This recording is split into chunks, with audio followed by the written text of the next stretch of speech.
Morning folks, welcome to another episode of Savanna Stay-at-Home Safaris. So initial plan this morning was to try and follow up on that cheetah, see if we can get any tracks or sign of him. Sadly nothing yet, but Greg's just managed to find Matimba. So great start to the morning, and we'll probably head out towards Greg's direction and see if we can get a sighting.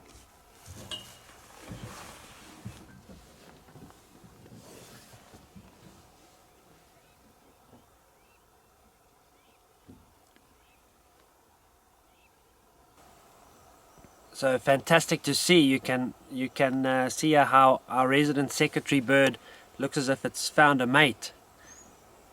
You can see how the bigger bird is the male bird. Quite unusual with birds of prey. Most of the time the female is the bigger bird.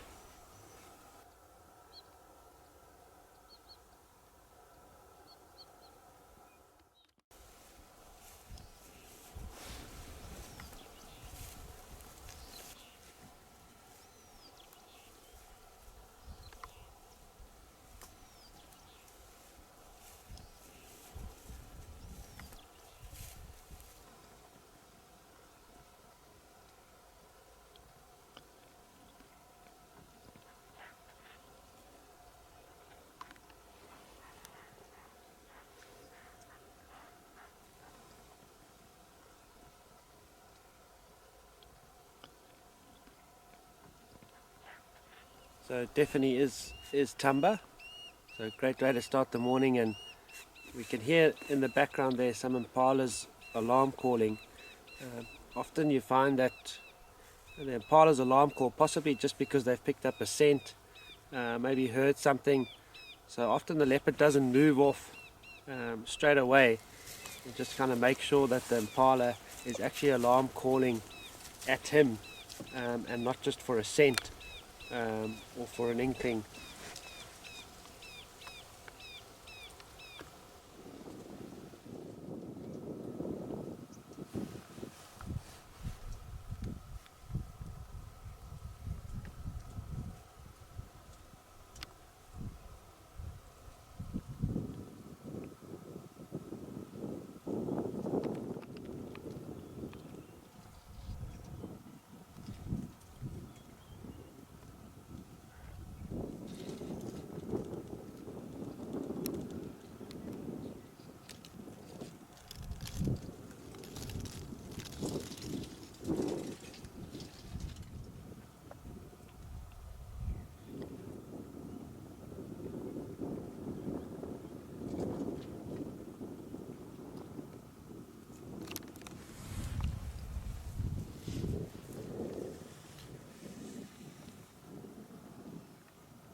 So you can just see with his body language changing there, definitely heard something that's got his attention and caused him to head straight out where he's got this audio of whatever it may be.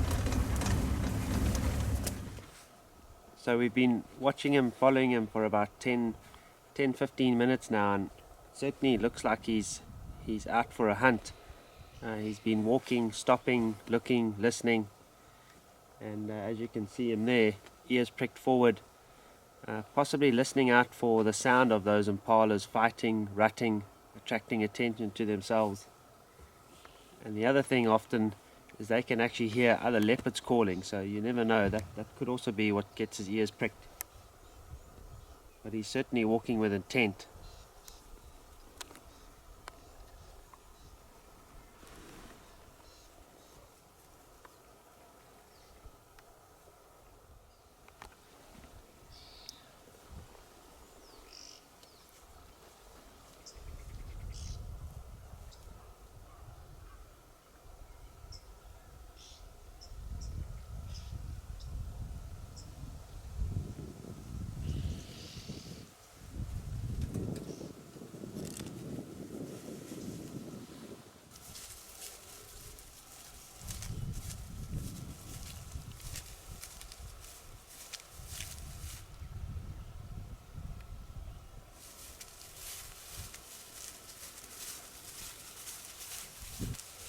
So we lost Tumba as he shot through that drainage line there.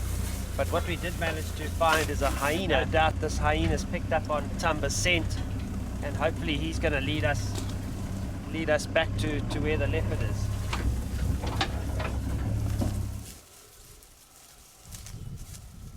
We've done a few loops around and just can't manage to pick up any tracks or sign of Tumba. So certainly given us the slip, but that's the way it goes sometimes.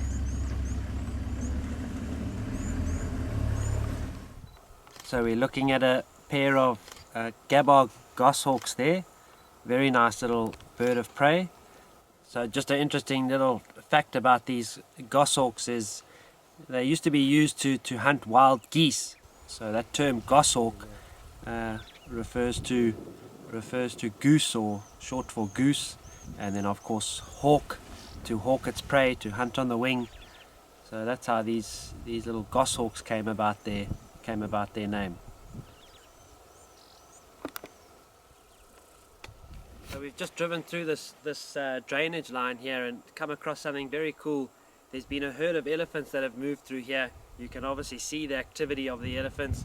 There's dung, there's the elephant tracks, but what makes it pretty cool is they've actually been digging for water here. So elephants obviously loving a fresh drink, fresh water, and certainly capable of digging to obtain that water. So they can go down on their knees, dig those tusks into the ground, use the trunk, use the feet, and they've actually managed to get down into some water here. And what's pretty obvious is other animals have also utilized the elephants digging over here. We've seen some tracks of some hyenas around here, and just pretty cool how the elephants are able to obtain this water. And then of course that's certainly going to help out some of the other animals in terms of getting towards fresh water, especially seen as we're coming up to some of these drier winter months. So some marabou storks perched up there behind us, and some refer to them as one of the ugliest birds in the world. So one of the reasons is their appearance. They're kind of like, I describe it as a vulture cross a stork. So kind of vulture-like, with very little or no feathers around the head, around the beak.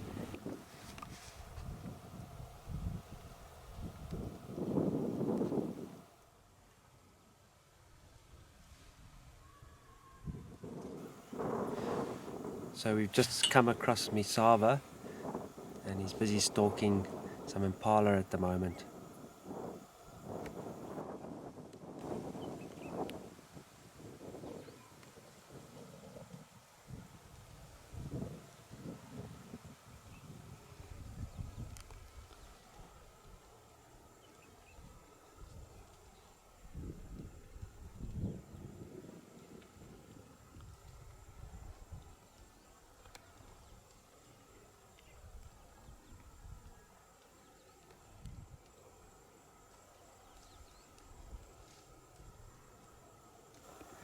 So you can see that one female certainly is acting suspicious, and she hasn't seen him yet.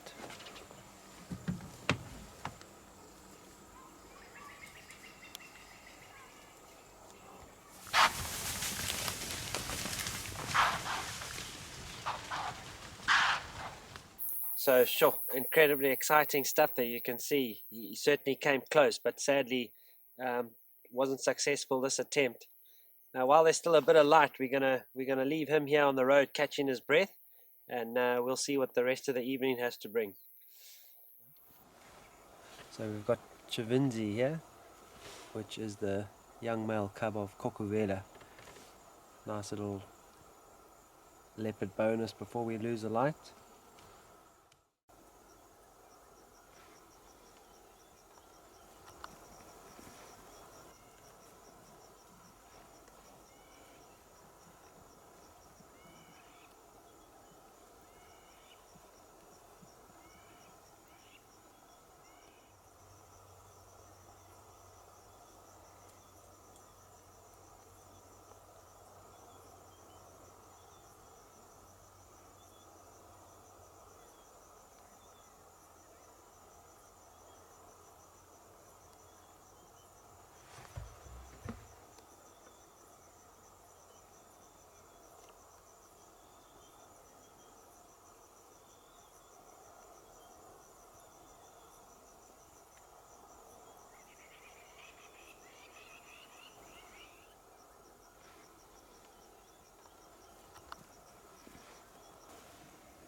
Beautiful to see him slip away into the darkness there.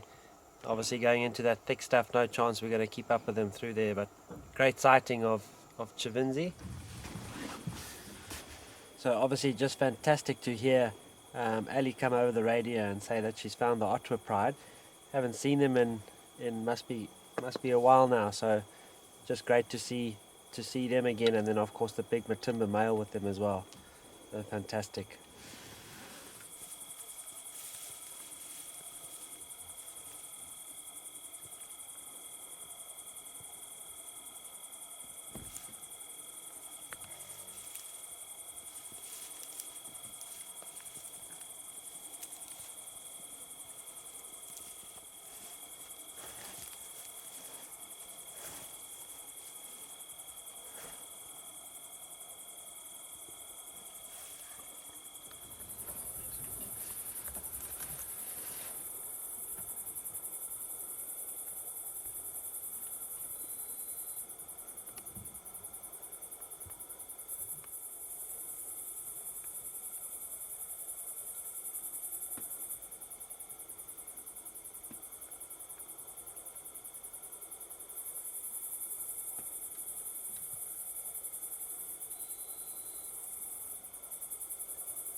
So we can certainly see that their bellies are not full, and they definitely haven't eaten in the last few days, and I'm sure that's going to be their game plan for the night, is to try get a bit of hunting in.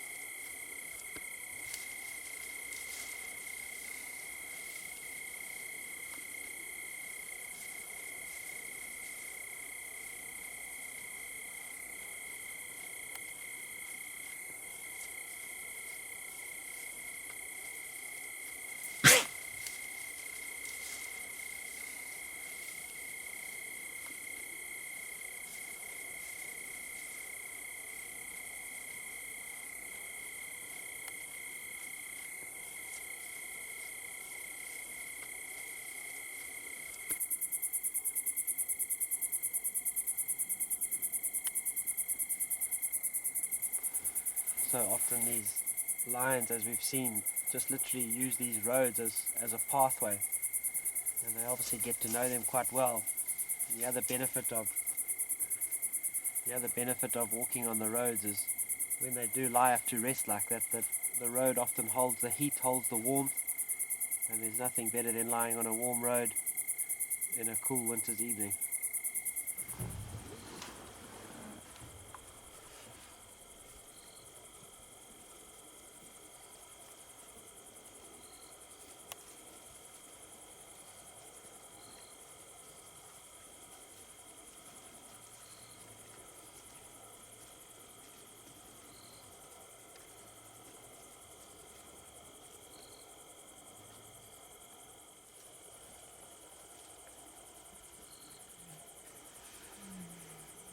Right folks, so we're going to leave the Ottawa Pride and this Matimba male.